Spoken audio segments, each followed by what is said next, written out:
Yes, there we go, guys. It's Sunday. Woohoo! It's Sunday. This means another episode of A Drink with Brink, where I talk with other indie creators about their careers and their lives and their books and their campaigns. Because, frankly, I am kind of done with the mainstream. Mainstream comics kind of suck nowadays, and indie comics is where the passion is, guys. So, yeah. So it's weekend. I hope you're all having a wonderful weekend. I need more boxes, guys. So I ordered more boxes for American Bliss. I need to ship more books to Critical Blast, to the United States, and I need special boxes with extra sturdiness and specially made to accommodate the US format, right? We usually have these A4 format boxes, right? I need special boxes for this format so I can ship them over safe and sound. So I'm waiting for those, which sucks a little bit. So I can't do much with shipments right now. I hope I get the boxes soon so I can continue.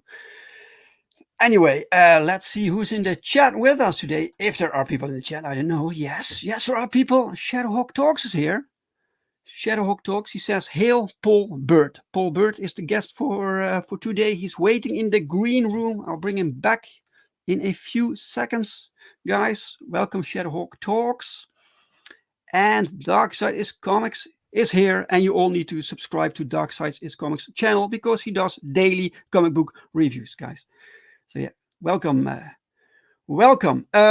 right, guys. The guest for today, a new guest, never been on my show before, which is awesome. So I can introduce him to you, right? To you. And he has a campaign going on, so we need to talk about that also. So let's just start this. Let's bring him in. Welcome to the show, Mr. Paul Byrd.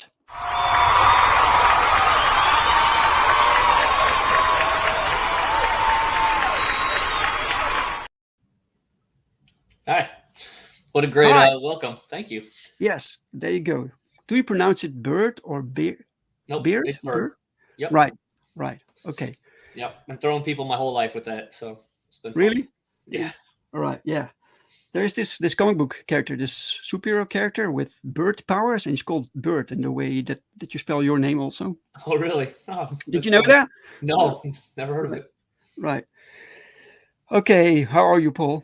I'm good. Yeah, it's a bright, sunshiny day where I'm at, so it's a good day. Yeah, it's a fantastic day here. Also, we're supposed to sit outside right now, but we're here inside. So let's have some fun, man. So to start things off, what are you drinking? Just water at the moment, actually. Hard to Yes. disappoint. Just water. No, Uh, that's as I tell my wife, right? I have too many children. I have to be sober at all times. So oh really? can't let the guard down. Yeah. After they go to bed, then you Yeah. Yes. There you right, go. right, exactly. All right, man. Okay, so How about you, though? I'm I mean, are you at least bringing something interesting in sorry. drinks? Me? Yeah. No, You, just cola. See, oh, okay. Well, I it's the, mean, it's the it's better same than thing. water. Yeah, yeah. All right, all right. Uh, Paul, I'm guessing you're from the United States, right? Yes, I am. Yep. Right. So Uh, you grew up with American comic books. yes. Right. Yep. Yeah, I got into it when I was younger, probably about 5, 6. There was a used bookstore where I lived, and I went to the back room and they had these comic books, and I'd just never seen anything like it before. And I got to pick out a few and fell in love from that moment. Right. Right. So what was so what do you remember? Which books did you see that caught your interest? The first two I got, I remember this. The first two I got was X-Men number 300, the shiny cover, Right. and then a Robin 3 comic book when it was a mini series with Huntress, and I still got those. So, but that was what started my comic book collection. Right. Right. So it was Marvel plus DC at Yep. the same time. Right. Um. Growing up, I was much more of a Marvel guy, though. I will say, Yes. when I read the occasional DC comic, like I didn't even know that it was weird that Wally West was Flash and that um, Green Lantern was oh my goodness, that's terrible. Hal Um, Jordan. no, not Hal Jordan. Kyle Rayner. There we go. Sorry, I don't All know right. why I Yeah. went Yeah. to that. Yeah. Yeah. So those, like, I read DC so little that I didn't know that that was weird that those two guys were those characters. And then when Right. these Hal Jordan and Barry Allen came back, I was like, who are these guys? So like that's how little What's DC I going read. on? Yeah. Um, Yeah. yeah. So, but Marvel, X-Men in particular was my thing. That was almost exclusively what I read until I was a teenager, and then I started to do Avengers. But yeah, it was mostly X-Men. And Mhm. then some cartoon tie-ins from the '90s, like Gargoyles and GI Joes and things like that. Right. Right. Right. Um, I'm Yeah. sorry, Darkseid Comic. Apparently, he doesn't like that I'm a Marvel guy. I am much more of a DC guy as I got older, though. So if that Right. helps any. Um, Welcome, Chris Fisk. hey, it's nice to Welcome, see you. sir. I feel like it's been a little while since we've seen each other. And the rabbit hole. Did you change your name, Coop? Yep. Uh, welcome, man. And we have Tony Horton is also here. Hello, everyone. Hello, Nice to meet you. Tony. I hope you're having a great day. Let me see. Let me see. A Marvel guy. Woo! Yeah, yep. That's what I was. I understand. If you were to read a Marvel comic now, I get that entirely. But Nowadays, yeah. Age of Apocalypse, X-Men, some of the Spider-Man crossovers in the '90s. I Right, mean, those were right, right, great. right. Yes, Um, yes. I was basically more of a Marvel guy. Also, I read everything, but more from Marvel appealed to me with the characters, you know. mhm. And the first book that I bought uh, and saw my introduction to American superhero books was this crossover a book between Superman and Spider-Man. Okay. Yeah, apparently it was unique. I didn't know that, so later on Sure. I discovered they belonged to different universes, right? Yeah. Yeah, Yeah, that would be kind of weird if you didn't know. Yeah. yeah, that was Um, I anyway. will. I will say though, a few years ago, I was in the Netherlands and I did go to a comic book store there. What? Yes, yes. And I was walking around and I wanted something that was from the Netherlands. I didn't want any American stuff. And I Okay, found a random book and I have no idea what it says. No idea. Some robot woman on the front. And I walk up to the counter and I hand to the guy and he starts talking to me, not in my language. And I'm giving him this blank stare. And he, about halfway through, goes, "You don't understand a word I'm saying, do you?" I was like, "No, I do not." He goes, "Well, then why are you buying this?" I was like, "Because it looks really cool." But yeah, it was this big, I mean, it wasn't a normal size comic book. It was oversized. no, And I thought it was so cool. So yeah, that's to you guys that's oversized, but that's the normal album yeah, format that we use here. yep. Yeah, That's why I had to so get one. So I was trying to sneak it back into America, in my bag, trying to keep it nice. I still got it somewhere. So still got it. um, Yep. All So right. um, I just figured Robotic. most Yeah. people for you, you probably see our American comic books, but probably not many people go over to the Netherlands and see your guys' stuff. So Yeah, I'm not sure how many Americans read like European books, right? yeah. They do know some. They knew. I think you know like Asterix and Tintin, the most popular Hmm. things, right? Yep. But beyond that, it kind of ends. Yeah, I think. that's a Right. lot for us. You know, I took French for a lot of years in Oh, school, and really? my teacher would bring those like Tintin and Asterix in, and so I'm familiar with those, but mainstream wise, I don't know that I would have come in contact with them otherwise. So um, Right. So, but you learned that you loved the medium of comic books, right? yes. And um, with the genre, you like all genres basically. Yeah, other than like your old, romance ones from like the 50s. Yeah. Right. Yeah. Yeah. Oh man. But yeah, there's just something compelling about the ability to tell the story, but have the striking visuals. And comic books allow you to tell a story that you couldn't tell in other mediums. I mean, whether it's budgetary restraints or technology out there, you can't do this in movies or on the radio or anything. It's just that combination of how big and how the scale of grandeur you can do in comics that you're only limited by your imagination, and Yes. that's always captured me since I was a child.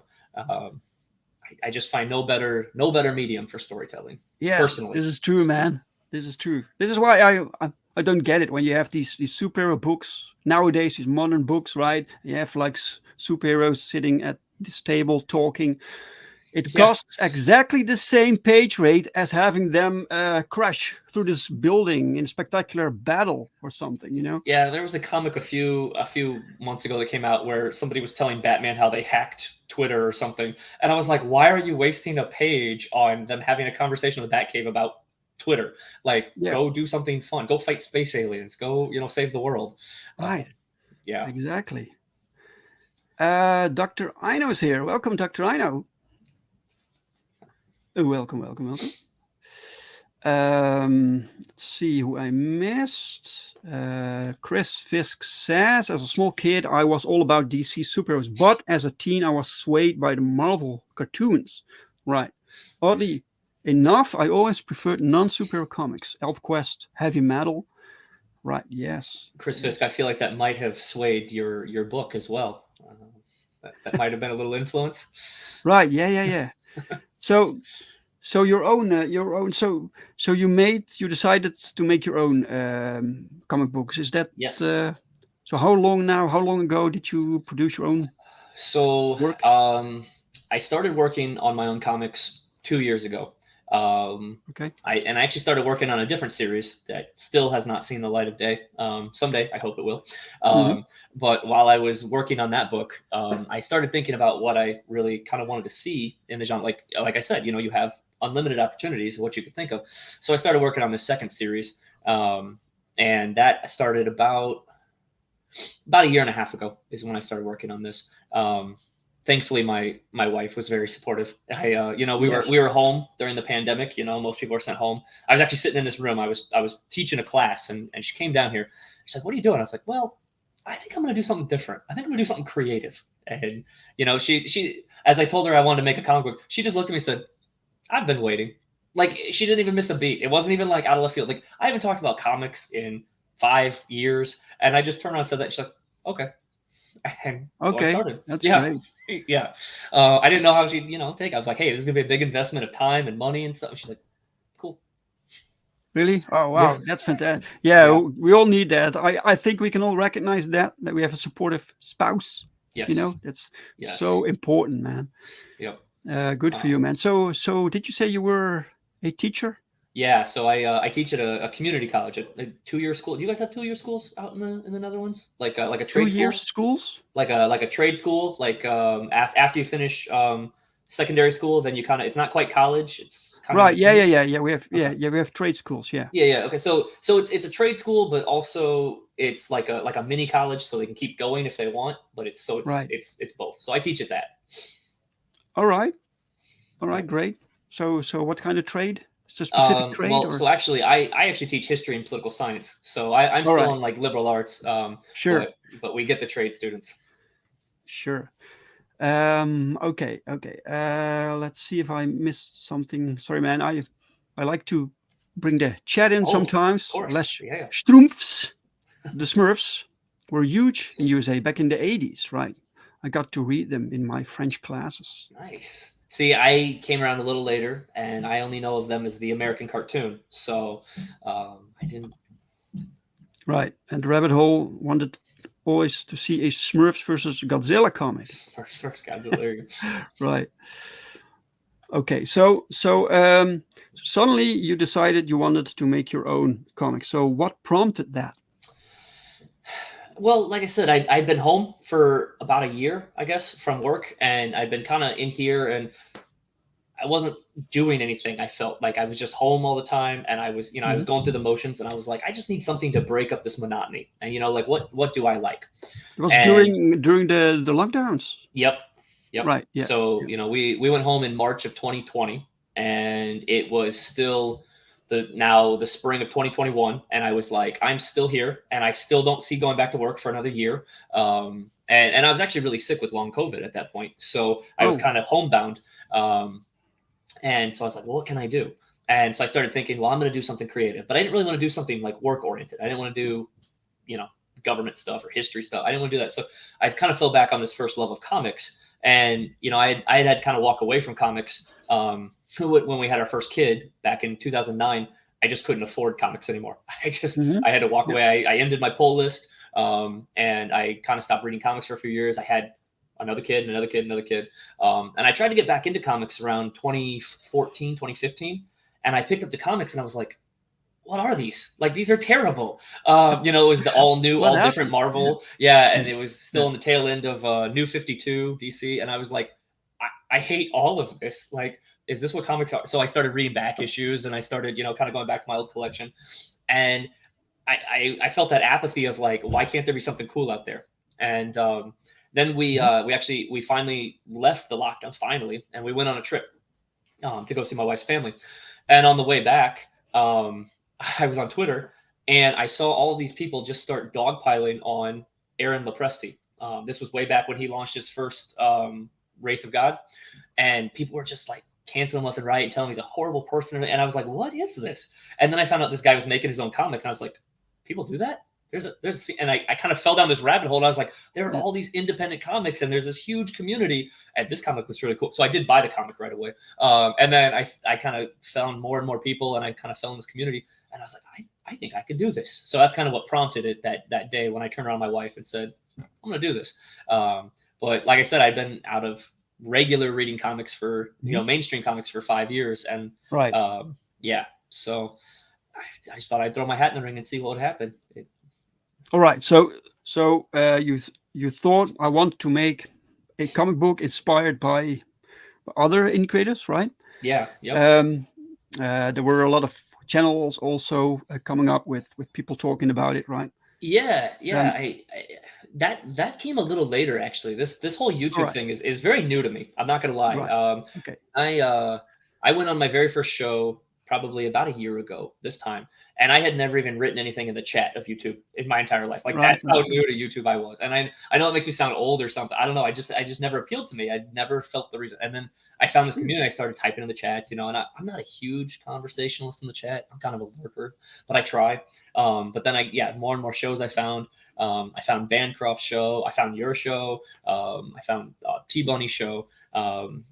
And just more and more shows. And I just, like I said, this whole community just got wider and wider and wider with more people putting out cool things. And yeah, it just inspired me to can I do that? So Yeah. yeah, Okay. So you wanted to know if you could do it. You wanted to make your own book. So yep, what was next? You needed a concept. You needed a story, right? yeah. So how did that process go? So I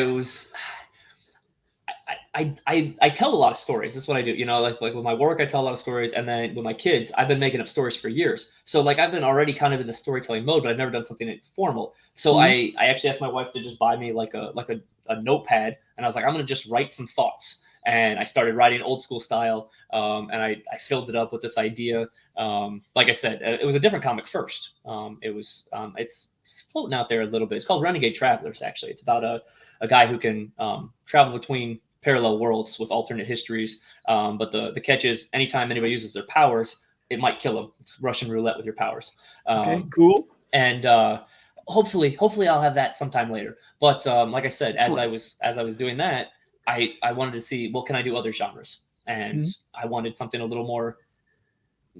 little bit more fantasy. I don't know if you'd consider kaiju fantasy, but I do. And kind of a world. I went very heavy, hard sci-fi with this first one, so I went completely the opposite. No technology, nothing. Mhm. And then I wrote a third series too. I'm not an artist. I am not. I have zero artistic skill, but I was writing, Right. and so I found some artists after that who've been really great, really cool, very professional, very understanding. Um, and then as the art started coming in, I started paying attention to lettering, and I thought that was fascinating. So then I was like, I'm going to try to do that. I don't know why, but it just appealed to me. Sure. And so I started lettering. So I lettered my first book, and now I freelance letter for other people. And so I took on two sides of the production, not the art and coloring, but beginning and end to Yeah, finish yeah, the yeah. book. And yeah, so that's kind of been my process. I started writing the first issue of this book of Fall of Man, and as I finished it, I felt I had a really good first chapter, and I wrote it short because I wanted to be able to bring it out to people and kind of do quicker releases. Mhm. Kind of like how you do with Perfect 10. This is they're not the really, really thick books. They come Right. out quicker. And I just thought that would be kind of nice to have a more regular schedule. Sure. And then I thought to myself, but do I have a second issue? And so before I went to art on the first issue, I wrote the second, third, fourth, and fifth and sixth issue. Actually, I wrote the first arc. It's 6 issues. And so I wrote the Wow. entire first arc. And then I went back and said, how can I tie issue 2, 3, 4, and 5, and 6 better into one? How can I set up things? How can I, foreshadow things? I wanted it to feel like the story was going somewhere and that it connected, and it wasn't just like being haphazardly tacked on. Like that's what you feel in the mainstream today, right? Like you get a new art and they take a completely different direction, and then 6 issues Right. later they retcon everything, and you're like, Yeah. well, why did I even read those last 6 issues? They don't even matter. Right. And so I wanted a world with stakes that mattered, that paid off later. Exactly. Exactly. Well, it really helps when you have your story basically outlined, Yeah, so you know where things go, right? And then you can fill in the blanks and connect everything. Yeah, man, that's yeah. great. I So saw. One second. I saw Bristolian Dave come in. One sec. Here's Bristolian Dave. All right, me babbers. nice to see you. Welcome, sir. And Area Blackness. Hello, hello, Nice to see you hello. too.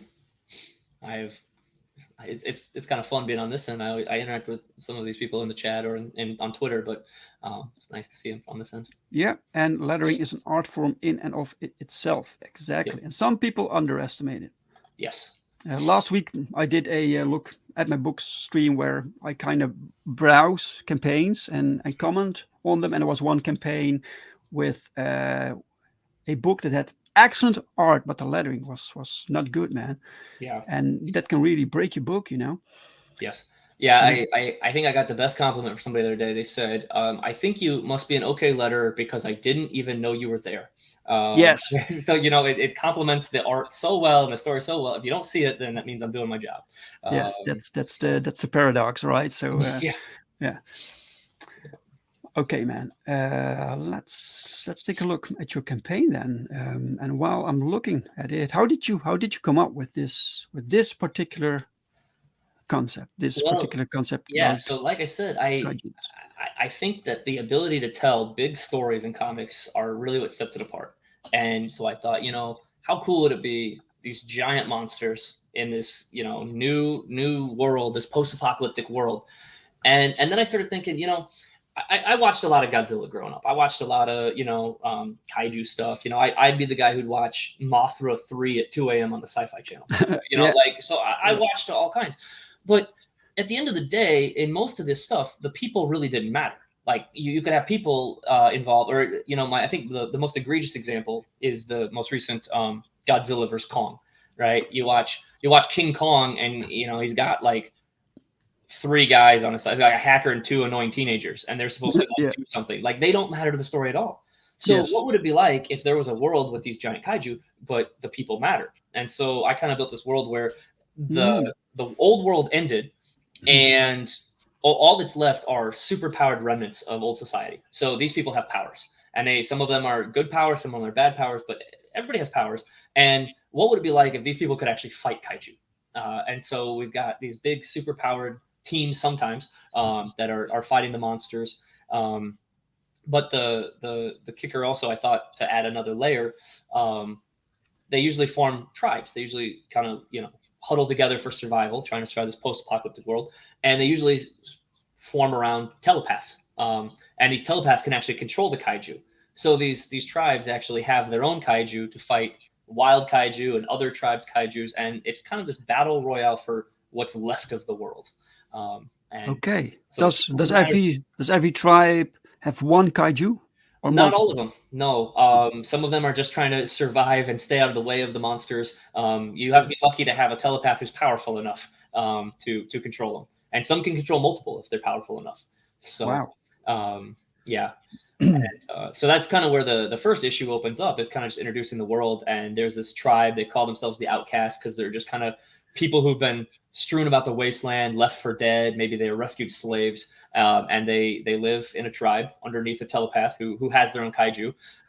But Right. you see the day to day life of constant threats of wild kaiju coming in, other tribes of superpowers trying to attack them, steal their stuff, kill them, and yeah, you just see the world for what it is. The technology is gone. There's no Right. there Okay. was a Okay. solar flare. Actually, that's what woke up the kaiju. The solar flare woke up the kaiju, but knocked out all technology. So there's Right. just these monsters living 90 years after society collapses. Fantastic. Welcome, Gregory. Um, He got me there at the end. I thought he was just saying "ha," and then I got to the end. I was like, "Oh, hail!"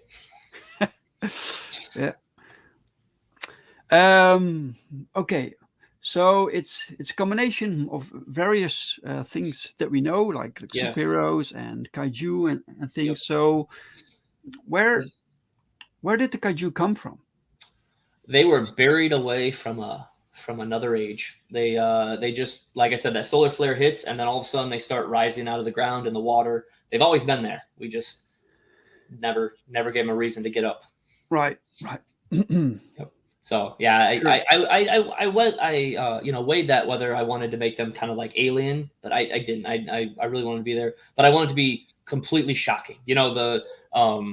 The story, the very first page of the comic, it picks up in 1957. It's an alternate history where the Cold War goes hot during the Korean War. We drop Sure. nuclear bombs. That's actually where the powers come from for people. I went with an old trope of nuclear powers giving, or nuclear Okay. bombs giving powers. And so, the people start having powers, and they're kind of killing each other in this world war, and it looks like it couldn't get any worse. And then the solar flare hits, and all of a sudden you've got a Godzilla-like monster rising out of the sea, and it changes everything. Um, Yes. so Wow. there's kaiju in every corner of the globe now. It's not like you're going to see like, oh, there's one, or oh yeah, it's 3 issues ago we saw one. Like it's like constant. And some are Constant. really really massive, Godzilla's size. Some are, Sure. are much smaller. They'll be just creatures that So wild. is every kaiju unique, or are they like species? I am going with unique. Yeah, every kaiju we're doing. Some of the smaller creatures you'll see are like different species, and so they'll be similar. Like if you Mhm. go down a couple, when we look at the actual pages, there's like a pack of little creatures attacking, and those kind of these things. But the big kaiju, they're all individual. They're all different. Yeah, you won't see repeats. Right. You have a cover by Elliot Rodriguez. Yep. Yep, he Great. he was great. He did a cover for my first comic for issue number one, and I reached out to him and said, "Hey, would you like to do a second one?" It was actually supposed to be a pinup, but I loved it too much; it became a cover, and so I reached out to him and said, "Hey, would you like to do a second one?" And he says, "I've been waiting. I have a plan. I want to make a wraparound cover. I want to put all the heroes on there. I want to be." Yeah. Yeah. So he came to me, and I was like, "That sounds great. Run with it." So Right. yeah, so So, but if you love superhero books, then this is very very appealing, right? You have all these different characters with various powers. yep. Um, Create some girl with like plant based powers Hmm. and a volcano guy or something. Yep. Ash and Right. magma. Yep. Fantastic, man. Yep. So Yeah. these And are these are the heroes, or is this yep. just one group? This is yeah. So this is the original group we're going to start with. These are kind of the offensive arm of the tribe you get introduced to, because not everybody has cool offensive powers. Like unfortunately, that guy on the right, the bottom right there, who's kind of punching the ground. His power is he can understand languages, which is a really cool power, except when you're fighting kaiju. Yeah, it's not going Yes, to do you any good, right? Like you got a right. kaiju stomping down on you. You're like, hey, wait, I can understand him though. So So does so he can explain what motivates kaiju because he can understand them. later he will. He doesn't know that yet. He's actually, All when right. they find him in the first issue, he's a slave. He's being sold into slavery for entertainment to fight little kaiju, and so he's actually able to translate one of the slavers. And then later he can read maps and old world Right. technology. But as the series goes along, his powers grow. He's going to learn that like fighting is just another language, and he can mimic fighting. And then yeah, he'll figure out, oh, I can understand the kaiju. So there's going to be growth in these characters as time goes on. Right. I But completely forgot to put the link in the chat, guys. So I did it right now. Let me pin it also. I pinned it. If you want to check out the campaign, please do. It's on FundMyComic, by the way. yes, So yeah, why did you I bring did. it to FundMyComic? Yeah, so I did my first campaign on Indiegogo, and it was okay. I didn't feel Or like for there was a issue lot. one? What's that?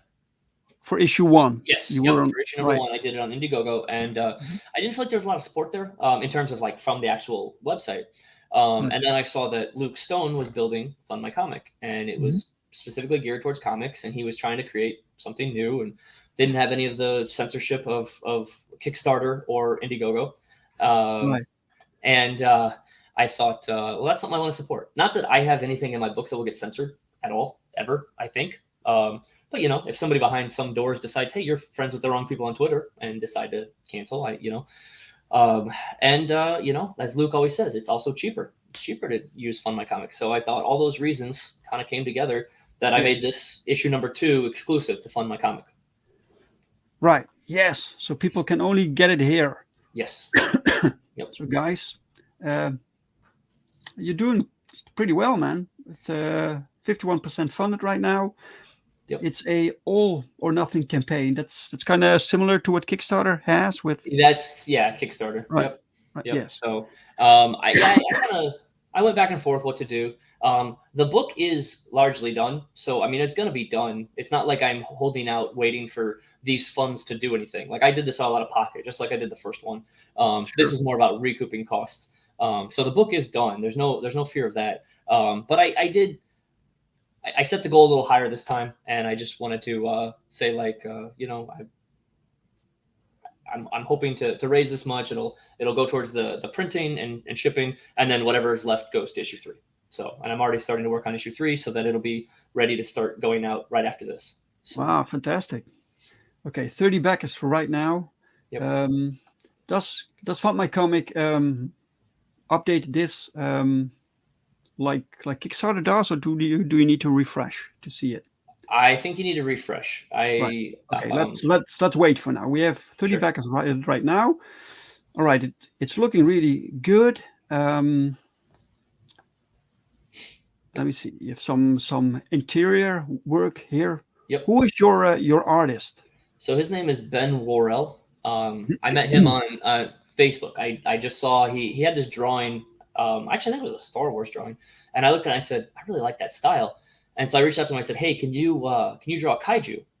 And he's like, well, actually, I'm working on a book about kaiju right now. Let me try. And I gave him a brief description of the first kaiju I wanted, and on his first try, he knocked it out of the park. I was like, this is my kaiju artist right here, and I like the rest of it too. So it's actually the cover of the second printing of issue number 1 over there on the rewards. If we get there, you can see that was his first drawing for me, and yeah, I just fell in love with his art.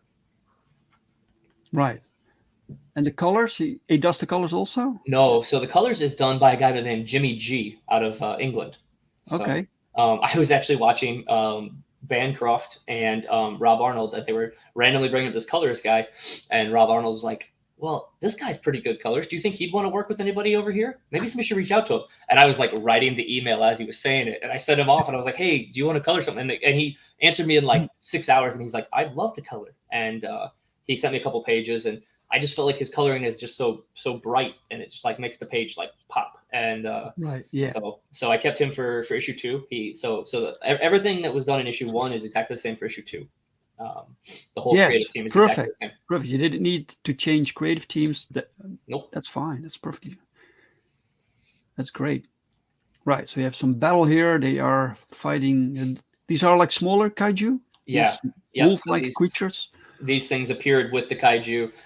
There's no more of the old world animals left, like your horses or your cattle or whatever. They're all gone. Right, they got destroyed by the monsters. They're eaten. They're gone. So oh no. It's yeah. So the world is a very different place. So yeah, but there's all these random species and different kinds and different sizes running around. Right. Right. And it's generally suicide to go out into the wasteland without your own monster. Like it's just hard to survive because there's danger everywhere. And so these guys are out there alone trying to survive. And first the issue opens up. I mean, that was the first page. These are the first 3 pages. You can see like they left their home and now they're already under attack from Brink. So this is great. I always love this, man. These introduction pages with the names. Yeah. This guy's called Exos. Yep. And he does it mean something? Exos is. So every one of these names are some play on their power. It's sure. Like the woman in the dress there. Her name's Daydream because she's a precog, right? And that's in English. But like Exos is a Latin variant of death actually, because as you'll find out, he was marked for death, and he's kind of the barely survived. But like Vlast, it means strong in another language. So each one of these are kind of plays on their powers. That's where their names, like Kilat, it means lightning in Indonesian. So that's where that came from. So each one is a play on their powers. Great, fantastic, really cool, man. Look at this badass kaiju kicking ass here. Yeah, I really like this one, and it was just like I said. I was like, I want a kaiju that kind of looks like this, and like I just feel like on first try he just gets them. Right. So how did you give him this description? Did you just write it down, or did you make I just sketch for him? Nope. No, he'd get like a stick figure kaiju. It wouldn't look good. Right. I'd be like, I want a monster, but it's just a stick figure. Would be great though. Yeah, a giant stick figure. Right. Yeah, that'll be the supplemental book. It's just me drawing the stick figures of a backstory. Yeah. No. So I said I wanted this big guy who looked really strong. He had some horns, and then he had like electricity flowing through him, and this is what he came up with. So right. Fantastic, man. Really cool. Yeah, nice. A.G.E. Comics about you. Some information about the creative team. Yep. So those are the guys there. I really should add Elliot Rodriguez because he was originally just going to do a pinup, and then he did the alternate cover, and he's sticking with me. He's going to do an alternate cover going forward. So I really need to add him down there too, because he's sure, fantastic. Guys, if you have any questions for Paul, please drop them in the chat while we marvel at the art here. So. So every tribe, right? You said every tribe, or almost all tribes control a kaiju, right? And it's controlled by their telepath. So every tribe has one telepath in the group. So in this tribe, they've actually lost their telepath. So you'll find out in the first issue, their telepath he gets moved away, and they have 2 younger telepaths. They're twins. They're like 10 years old, but they're not strong enough yet to control them. So at the moment, these guys have no telepath, and they've lost their kaiju. So they're going to save their friends, and they're trying to survive. So it's just really luck of the draw in the wasteland. If you're lucky enough, it's kind of like medieval Europe almost. Like not everybody could have the power. So those who were completely lost, they went and found who had power. And some are good. Like this tribe is good. One of the big issues in this comic over and over again is how can you be good in a world so bad, right? And that's kind of the thing that these guys wrestle with, particularly Kalat. You know, his whole life he was a soldier, and now all of a sudden he's in charge, and he's trying to say like, how can we be good in this bad world, or should we even be good? And others, you know, they're going to exploit this. They're going to create, you know, armies to try to control everything and murder everything. And they're terrible, awful people. So it's really luck of the draw how many telepaths are out there, if they've got a place, if there's a safety, you know, because you're always looking for safety. Sure. We're gonna meet some not nice ones. So telepaths seem like some sort of resource to gain power, right? Yeah, I can imagine that you can make the story where telepaths are being hunted to either recruit them or as kill them. children. Yep, they're definitely, that is going to be an issue where Right. children telepaths will be stolen, so that they can be, you know, kind of groomed into the job. Sure. But others they're going to be killed because they're the only ones who can take the kaiju from the other telepaths. So, you know, those are like the guys who they're little kings and kingdoms, and they're like, well, I can be the only telepath, so I'm going to kill everyone else. So yeah. Wow. Also, people who have pheromone powers can also control the kaiju, but not the same way. Like telepaths can actually tell them what to do. Pheromone users can just like make them kind of follow their orders, but it's a little different. So they're not as highly desired, but they can still mess with the kaiju. Pheromone powers, right? Yes. They can make the kaiju horny or something. You know? That is an option. Yeah, that might be the stick figure supplemental. But yeah, so yeah, but they can make them feel whatever. And so, you know, some of the tribes, like this first picture here, I put this one here to show you, like some of them kind of rally to like-minded, like all of these guys can breathe underwater, so they're following an underwater kaiju. If you see on that first cover there, that's a whole tribe of flying superheroes. But then there's others who are just a hodgepodge of whatever powers, whoever survived. Sure. And so you're going to meet different tribes with different goals and different makeups. So some of these tribes are nomadic. Yes. Like, right. Yep. Yeah, they go, especially like those underwater guys. Like they don't have a set base. They go where the kaiju goes. You know, they're where the kaiju goes. Right. Yeah. Right. They follow the kaiju, and here you have one tribe consisting of all flying humans. Yep. So you're going to meet these guys in issue 2 and find out what they're about. They've got their own tribe with their own goals, and yeah, they're going to be. I hope they're going to be entertaining. Right. It sounds intriguing. A lot of story possibilities here. Yes. If you like superheroes, if you like kaiju, well, this is basically a combination, best of both worlds, right? Great stuff. You know, I was talking about this one time, and I just said, you know, I've just never seen those two elements together. Yes. You know, and so I thought, well, why not? Great. Okay, let's see what you have for rewards. They call them rewards here. Yep. So these are kind of just in order of costs. So these first ones are actually kind of, these would be like what would be like add-ons if we were on Indiegogo or Kickstarter. But can you do add-ons with FundMyComic? So you can now. So there's that nice little shopping cart in the corner, that green thing. So you can just click choose reward and it'll add it, and then you go to the shopping cart at the end and they're all there. So but you have to pick them from here. There's no add-on feature after your selection. No, there's no add-on once you're at. But when you click choose reward, you don't actually leave this page until you're ready. Like if you just click that, it'll just go to the thing. So you can kind of read about them and decide from here. Okay. So these first couple are, as you can see here, it's called War Chronicles. These are actually prequel novels that I wrote to talk about how the superheroes got their powers. So this is actually pre-kaiju. It's just a short novella, about 100-ish pages, 120 pages each, and it's a trilogy of kind of the beginnings of the fall society, the Cold War going hot, the war that happens, the bombs that drop, and getting the superpowers, and what's happening there.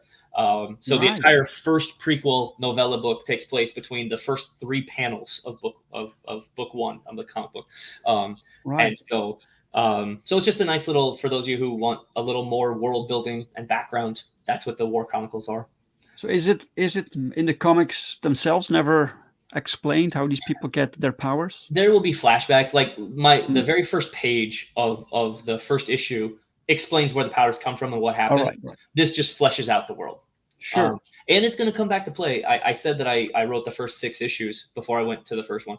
I've actually mapped out the first 4 arcs of this comic. I've written Wow. up through, into issue 9 now, and so some of the stuff in the prequel novel isn't going to ruin anything moving forward, but it will come to play in about the 3rd arc. You're going to actually see some stuff from the books come into the comics, so there's going to be more connections later. Right. Like I said, I Yeah. want everything here. I want to matter. Like I want it to like actually Sure. pay off. Well, it's good to know that you know the background. When you write this book, when you read the comic book, you don't want to display everything, but you need to know what's going on Yep. in the background, the history, the lore, and people can sense that when they read the comic that there's more to it. Yep. Yeah. Yeah. I want to give Yeah. them enough that the story makes sense, but then if they want more, there's options. Yes. So that's what those first 2 were. And I'll have 1 prequel novel per campaign. So the All first right. one's already written. My wife actually took my copy. I was gonna say it's right here, but actually my wife was looking at it the other day. And then so this will be number 2, and then when I launch number 3 later this year, that will finish the first trilogy of these prequel novellas. So it'll Right. so Great. then after that you get the digital edition for all of you who Perfect. don't live somewhere that shipping is convenient. Yeah. And I tried to price it pretty affordably. That even if you're like, well, I'm not sure, I don't know, well, you can take a flyer on it. It's $6. And as anyone who backed my book last time can tell you, I had this ready to go. So when the campaign shut that night, I emailed out the book. It was ready to go. Yes. It's It, great. it was Great. about two. It was about 2 months it took me to fulfill physical copies, but everybody had a digital copy sitting in their email the next day. Yeah. So, and that'll be the same with this plan. We have a little bit of coloring left to do, and I have a few pages left to letter. But in the next 27 days, that'll be done. So that will be ready to go. So you'll get it at the day after it closes. Fantastic. And how many pages was this So again? this one is 32 pages. The first Okay. one was 25. This one's 32. Great. Yep. So that's actually the Fall of Man #1. I was on Bancroft's show and I forgot to add a digital #1 tier, so I threw it up real quick live. But what I didn't realize was you can't go back and edit after you've put it if somebody's bought it. So I have no picture for #1, All unfortunately. right. It will probably look like this. This is probably the Oh, cover you'll get oh, on what's the that? digital. There you go. Yeah, there you go. So this is physical copy #1 of one option. Hmm. And then I don't have the other issue near me. You have a Sorry, variant. should have been more prepared. Yeah, so this was Ben Worrell's cover. This one was Ben Worrell's cover from the first one. So and I'll probably include Elliot Rodriguez's cover in it too, so you can see both covers. You can just get both covers on it. So that'll be #1, and that one's ready to go right away. So also $6. So Fantastic. yep. So people back now, they get it today, basically. Um, Does it work like that or after the campaign? I yes, I think could. after the campaign, right? Because you have Probably all. after the campaign because Yeah, right. Yeah. because the only reason why is because like they could then get a refund right after. Not Yes, that anybody yes. would, but like just I think that was kind of what the intention was for All or Nothing, was wait to the end of the campaign. But it will also Exactly. go out day one as well. Um, Yes. so these two are two other add-ons. I know we haven't even made it to the main book yet. This all of this stuff is included in the featured tier. It's a little different. The featured tier is down. Luke Stone did say that soon we will be able to order these how we want. So for next campaign, I'll put them in the order of what I want, put the add-ons at the end. But this next one is it's a script book. So what it is on one side is the actual script I wrote, and then on the other side are like pencils or the thumbnails that we were going through. So it's kind of like Yeah. behind the scenes. Here, Wow. actually. Here, I got it too. Here, you can see #1. So here's Oh. the from campaign #1. And this is actually a copy they messed up on, so that's why I have it right here. But you can see the plan is you can see this. Well, actually, that page was a little wordy. Here you go. So on this side, you see my actual script. You can follow exactly what I wrote to the artist, and then over Mhm. here, you can see what he came up with in pencils. So sometimes it'll be more thumbnail, and then sometimes it'll be more finished pencils. Right. And then you can follow, like I said, panel 1, panel 2, panel. So for those of you who are like into behind the scenes, that's what this is for. Fantastic, man. Yeah. So I know some people have done script books. I've never really seen one, but I thought Mm. so one of the cool things about indie is, you get this close connection with creators Mm. and you get to see their work. And for those of you who really are into the behind the scenes stuff, well, it's right there. And I didn't change anything about my script. So you'll see like some of the lettering changed. One of the things I learned was sometimes I could be a little wordy and they didn't fit. So I would change the Right. lettering to fit, or maybe I thought this would make the point better. So it might not even 100% match up to the finished product because Yes. I'm giving you literally the rough draft. Uh, Yes. Yes. You always get rewrites with mhm. before the final product. Yeah. Also sometimes that's my experience. You get art, you get this page, and the Hmm. page itself also inspires new dialogue. For Yep. instance, right? Yep. That's Yeah. one of the great things about being the letterer too, is I can change that on the fly. I don't have to send Yeah. it. Hey, I got to change this. I can just change it when I'm doing it. So, Exactly. Chris um, says, "Wowza, Paul's a machine. He's blasting off Hall of Man like a maestro." thank you, Yeah, Chris. you're very busy. Yep, yeah. So yeah, the plan is, if this one funds, the plan is to fulfill by August, and then while I'm fulfilling, I'm going to open up the sign up for issue 3, and then I'm hoping to launch issue 3 September and October, so then I can fulfill by Christmas and have the third issue out. If that is successful, the plan is to do 3 more next year and have the first arc done by the end of next year. So Yeah. trying to do this at a very regular thing, like I said, because it's kind of fun to get the continued comics. They keep coming. You can keep up the story. You don't have to wait a long time between. So that's the plan. Right. Welcome, Carrie. Cool. Welcome, Um, welcome. Great. So you have this the black so, and white so edition then you get a also. black and white edition. So this is just the line art and then the lettering. For those Mhm. of you who just like seeing the pencil work, it's another option. Yeah. Great. Great. And then there's some art prints. I know some people love just getting the art. So it's going to be an 8x10. So it fits in a normal picture frame. It's really easy. So these Um, are 3 prints yep, or 3 prints. 3 prints. So as you can see, Elliot's cover is one of them. The wraparound cover will be one of Yeah. them. And then the picture you actually used for your background today, that's one of them. And then the big one there. And Great. there might be more if I make it to stretch goal territory. There might be more. Actually, the first stretch goal I have is Mike McMahon from Graveyard Assassin. He's doing a pinup of a character, so that'll be the first stretch goal. Is a free art print for everybody if we make it to that point. Oh, awesome. Yep. So then Right. here's the second printing of Fall of Man #1, issue number The one. first book. Yeah. And that's the first kaiju that Ben Worrell drew for me. That's when I was like, yep, That's this a is the big guy I one. want. Yep. So this is the first one when society collapses and all of a sudden the monsters rise. This is the first one they see. So he's smashing the old world, and kind of this is the first introduction people have to kaiju. This is a different cover, than I just showed you, because I only have a few of the originals left, and so I'm making a second printing for everybody, and they get a new cover, kind of a fun Mhm. cover. A So new cover. Yeah, that's the good thing about second printings. You can slap on a new cover, right? yep, yep. Perfect. So, Okay. okay, Okay. now we finally get to the book. So now that we've gone Woo! through all the add-ons, Yeah. so It this doesn't it make things maybe a bit cluttery? Like you want to present the basic yes. So tiers. and that's what Luke said, is that pretty soon that's going to be one of the things he's going to change, is you can organize them differently. So Sure. that'll be Right. nice. But yeah, so yeah, if I'd had my choice, I would have had the featured tier first, and then the 2 covers, and then I would have gone into add-on territory. Well, I'm just thinking, right?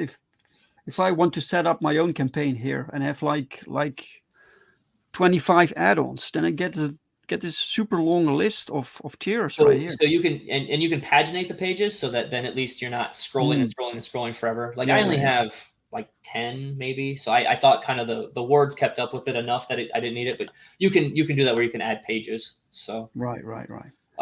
so anyway, All right. so here's cover A. This is by the artist who does the interior. Mhm. And so yeah, I was trying to introduce a new kaiju for this book, and the new tribe you're going to meet, which is these flyers. Um, Right. yeah, and I just Do you, by the way, do you need so it's one story. I think you tried to cut up the story in shorter bits, right? So you can publish them sooner. So yep. you basically have one story in issues, right? Episodes. So Yeah, you have so to read issue 1 and then it would make a lot of sense to yes, read issue 1, yes. right, Otherwise, yes, you're gonna be a little confused the motivations of why sure, they're right, going out and stuff. Yeah, so I mean, they're not going to be one-off issues. And I did think Yes. about that, but I do want to tell a little bit of a longer story. Hmm. And I'm going to say for a different series, I'm going to kind of do the flavor of the week. Yeah, You know, it's one difficult. contained one shots. Um, Right. yep. All right. Then So you have the second cover. here's cover B. Yep, like I said, it's a By full Elliot. wraparound. So Hmm. you'll Beautiful. have um, flip it out and it'll be really cool. This is not the final cover, right? It's not Virgin. You Yes. will have have logo. If you go up a little bit in the middle, you can see Yeah, the actual finished one this more. one. Yeah. So you'll Yeah, no, see it's yeah, got the words on it. yeah, yeah, Um, yeah. yep. I just put that one there so you can Great, see the full art. Yep. great. And if you're into the ketchup tier, again, one that I didn't put a picture on, but you can get the second printing of issue number 1, and then you choose your cover. So you can choose A or B of issue number 2. Well, you get these pull-down menus right here. Yep. So the first one though doesn't do anything. If you click the first Mm, arrow, it doesn't. But if you click the second one, it'll give you the option for cover A or B, and then you choose which one you want. Yep. And you save okay, $1 if you do that. It's 25 if you buy them individually. It's 24 if you buy the ketchup tier.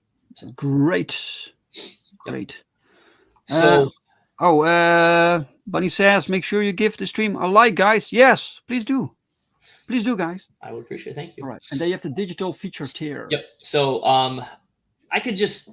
I mean, this is the same as the feature tier, the physical, but I make digital versions as well. Again, for people like yourself, where it's $30 shipping or so to get from America. Mm, So what's going to come in the featured tier or the digital is both covers of the book, the cover A and B. You're going to get the line art, the black and white edition. You're going to get the script book. You're going to get the prequel novel number 2, and you're going to get the 3 art prints. For digital, it'll be like screensaver like ones, and then for physical, you'll get the physical. So yeah, so I tried to put as much value as I could in the featured tier. You're getting 4 books, a prequel novel, and some art prints, all for 25 digitally, 50 in physical edition. okay, wow, that's a big bundle.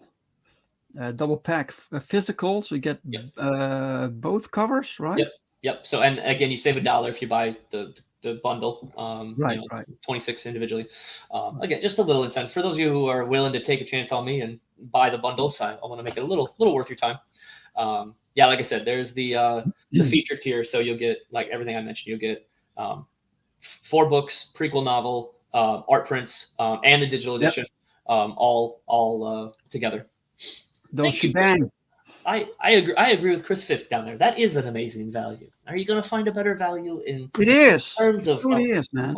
and so some people have gotten them, and I had that happen. Somebody had an unboxing and he was doing it and he's like, it just keeps going. And I just loved hearing that. I was like, I'm so glad that you think that it's worth it. Like he had pulled out a couple things like, well, that was my $50. And then he just kept getting more. Yeah, it's a lot. You get a lot of original art you can buy. Yes. Also, So Elliot Rodriguez's covers are on here for Yep. sale. Great. This is the wraparound double size issue number 2, and then I also have issue number 1s up there. It's an 11 by 17, amazingly detailed, beautiful art. I'm Beautiful. really considering that if nobody buys it, I might just buy it myself. Yeah. Like hang it there. There's also the option if you want to put a kaiju in the world. You can either draw one, or you can work with the artist and design your own, and then it becomes a kaiju in the world. And much like That's awesome. my drawn in tiers, it stays around. It's not going to be a one-off. It's not going to be like oh look, 1 page and you get it. Like that monster becomes part of the story, or your drawn in character becomes part of the story, and they're there to stay. Character also. So somewhere, maybe go back up just like 2 tiers right there. So there's a drawn in option as well. And I'll draw you into the story. You'll be a character, but you, like I said, you won't just be like a face on a page, like like waving, like for 1 page. You're going to be like having lines. You're going to be part of the story. I had 2 people choose to get drawn into issue 2, and so they're in it. Like you'll see them on a couple different pages. You'll see them interacting with the main story. They're pushing the story along, and they're going to show up in issue 3, 4, 5, and 6 too. I mean, maybe not all the time, but they're going to be normal recurring characters that stay in the world. So Marinus, this is something for you, man. You like being drawn into if comic you've books. ever wanted to be in a comic, yes, and it's again, it's you're there to stay. So yeah, so you can make your kaiju or you can do that. The only other last tier I had one. I had it's a limited one, but it's the Forgot ultimate one? featured tier. It's the $100 one. Go one more there. So that is everything, all featured tier from 1 and 2. So you'll get all 4 original books from issue 1. You'll get both A and B cover, black and white edition, script book, and prequel novel number 1, plus the original art prints from number 1, and then also for number 2. So it's basically the featured tier for both campaigns together. And I'll probably throw in a second printing just because then you can have literally everything. So, but Right. those are limited because that's all I have left of the original ones that I want to part with. So you'll never again see either this cover or Elliot's cover. This is the only way to get those. So, Wow. All right. Great. Fantastic, man. Chris says Marinus Kaiju for the win. Yes.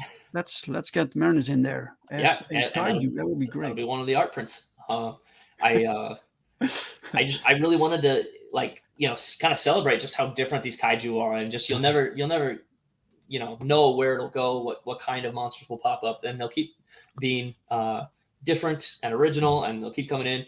And eventually, when I get enough issues out, I'm gonna make like a compendium of kaiju, like as a kind of a lore background, world building thing. But that's gonna be towards the very end of like campaign 6 or something. But Right. so every issue is gonna bring you new and exciting kaiju. So All right. In the chat, Cooper told me to refresh. So we have 30 backers. Let's refresh. Let's see. The site can be a little bit slow sometimes. I've noticed that on like on my phone it's a little slow with the pictures. Luke was saying that the lower size pictures tend to help a lot. Right. Thank And we you. have a new backer. We have a backer. Thank you so much. Yes! Hell yeah! Hey, come on, baby! Come on! Yes! Come on! Ah! Yes! Yes! That's fantastic. Thank you so much. I really Was it you, appreciate it. Cooper? Thank you so much, man. Thank you. Yep. So before I went in demand on the last campaign, I've now crossed the line of making more than I did. I made more in demand, but that's exciting. So thank you for a new record. Yeah, fantastic. Chris says the frying Dutchman kaiju is just a giant Marinus with omega lasers eyes that burn things down as he rampages through cities. That's a golden idea, man. If as long as it's no copyright issues, there's always room to draw into the comic. Yeah. All right. Guys, the link to this campaign is pinned in the chat. It's also in the description of this video. Please go check it out, support this campaign, talk about it, share it on your social media. Let's get this thing fully funded, guys.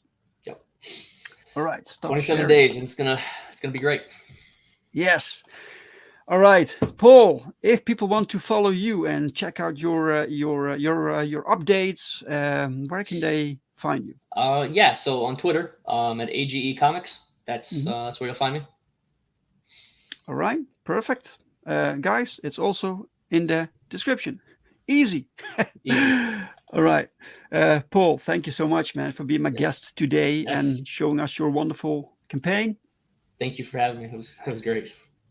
And special thanks to the chat, to everyone who showed up today. Thank you all so much for giving us your time, for watching, for sharing. If you like this conversation, please give it a like. If you didn't like it, give it a dislike. And I'm very sorry. All right, guys, I will be back next week with another show. I hope to catch you then. So next week will be a special one. It will be my biggest cast of guests ever. I'm a little bit nervous, but we'll make things happen, guys. Thank you so much. See you next week. Have a fantastic weekend. Bye-bye.